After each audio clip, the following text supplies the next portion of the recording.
Okay, lastly, this is 11.2. It's the last two problems, something about rate of change increasing, rate of change decreasing. One problem talks about profit, and I think the other problem talks about like sales or something. Okay, so anyway, to find the rate of change that's increasing, remember we could take that from the derivative. Or on this one, I think we're just going to use our calculator. I'm going to show you a cool way to do it. So for rate of change increasing and decreasing, what we're going to do is we're going to go to our y equals in our calculator, and we're going to plug in the first derivative.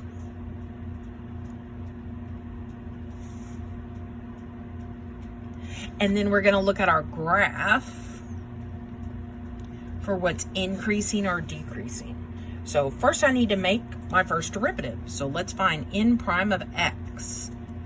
N prime of x is 4 times that decimal, which makes -1 x to the 3, plus 3 times this 22, 66 x to the subtract 1 from the exponent, minus 2 times whatever this decimal is.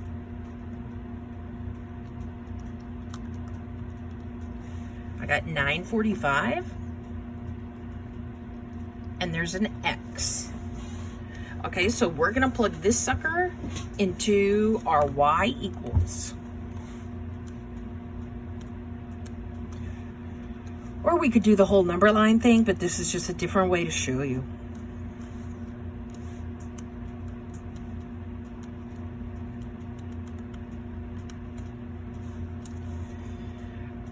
Okay, so I plugged in y equals. I'm going to go to the graph, and I probably can't see the graph, okay? But the word problem said something about we're only in between 21 and 45 on the x-axis.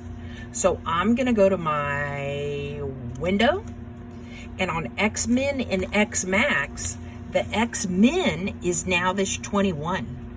The x-max is now this 45. So I'm going to put 21 and 45. Okay, then I think I'm going to change the y max to maybe the biggest number, 945. Let me try that one. Okay, let's graph this.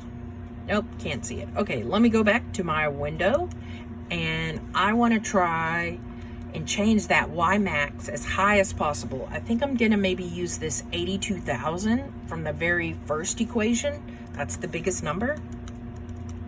It should definitely work now. I should be able to see my parabola. Oh, there's my parabola. There she is. Okay, so it's kind of low, but it's good enough. And it looks like my curve is going like this, okay? And let's remember on our calculator, the x-axis did not start at 0. It started at 21 to 45.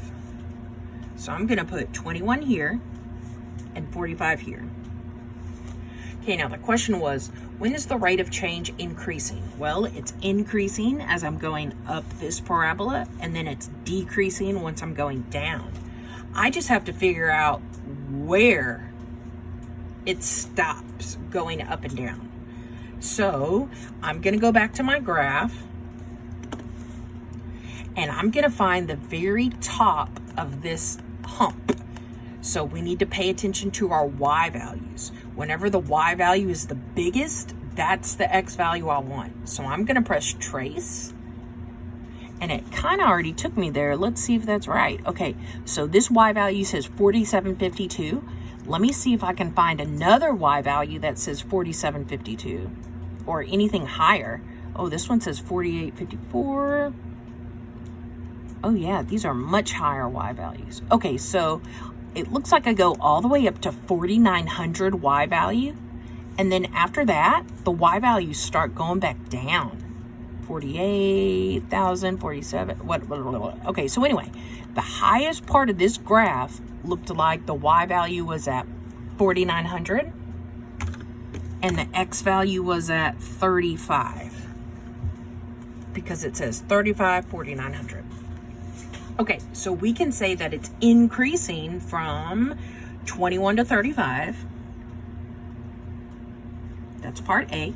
And it's decreasing from 35 to 45. So, hey, we just did part A. We did part B. Okay, now part C says the point of diminishing returns. Okay, if we look at our tricks paper, diminishing returns is on the last page. And it's basically when your parabola goes from going up to down, from up to down. Or if we look at our tricks paper, it should say something about diminishing returns. It says, find the point of diminishing returns by finding the X value of the mountain using trace.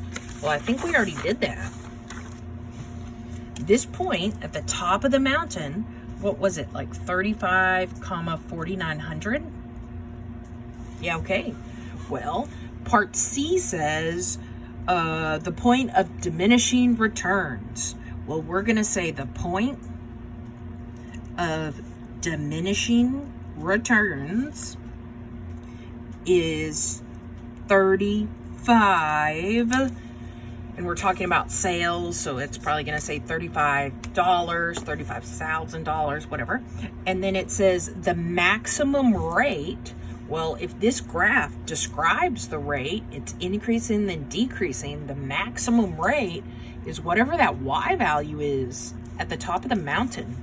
So part D says the maximum rate is, and then you're going to choose that Y value from the top of your mountain, which was 4,900.